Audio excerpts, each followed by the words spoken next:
गरमीला आता करा bye bye, कारण फक्त अर्धा लिटर दूध वापरून आपण करतोय व्हॅनिला आईस्क्रीम. चला तर मग याची रेसिपी बघूया. ह्या ठिकाणी मी कच्चं अर्धा लिटर म्हशीचं दूध घेतलंय. त्यातलं 4 ते 5 चमचे आपल्याला एका वाटीत दूध काढून घ्यायचं आहे आणि उरलेलं जे काही दूध असेल ते आपल्याला गॅसवर ठेवायचंय.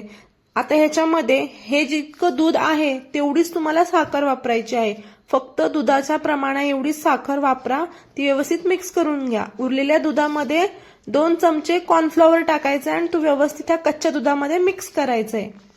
आता हे दूध आपण व्यवस्थित मिक्स करून घ्यायचं आहे आणि ह्याच्यामध्ये थोडी सुद्धा साय जमली नाही पाहिजे, तर व्यवस्थित मिक्स करा. आणि जे आपण कॉर्नफ्लॉवरचं मिश्रण केलंय त्याच्यामध्ये मिक्स करा. कॉर्नफ्लॉवर टाकल्यानंतर 2 ते 3 मिनिटातच हे दूध असं जाडसर झालंय. आता मी गॅस बंद केलाय आणि हे मिश्रण आपल्याला थंड करून घ्यायचं आहे. तर बघा, ह्या ठिकाणी मी ही व्हिपिंग क्रीम वापरले, जी केकसाठी आणि आईस्क्रीमसाठी दोन्हीसाठी यूज केली जाते. तर ह्या ठिकाणी 2 वाटी मी व्हिपिंग क्रीम घेतलेली आहे. आता ही मस्त आपण बीट करून घेणार आहे बीटरच्या. आता ह्या ठिकाणी जर का तुमच्याकडे बीटर नसेल तर तुम्ही हे मिश्रण मिक्सर मधनं फिरवून घेऊ शकता. पण बीटरमुळे काय होतं ना, ह्याच्यामध्ये एक व्हॉल्यूम तयार होतं आणि क्रीम आपली फ्लफी होते. तर बघा, ह्या ठिकाणी मी 1 वाटी कंडेन्स मिल्क घेतलाय.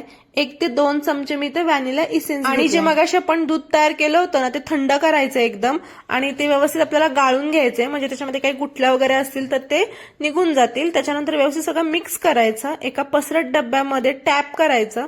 त्यावर हे असं तुम्ही फॉईल वगैरे लावू शकता आणि फ्रीजमध्ये 12 तासासाठी सेट करायला ठेवा. बघा, एकदम साधी आणि सोपी व्हॅनिला आईस्क्रीमची रेसिपी मी तुमच्यासोबत शेअर केले.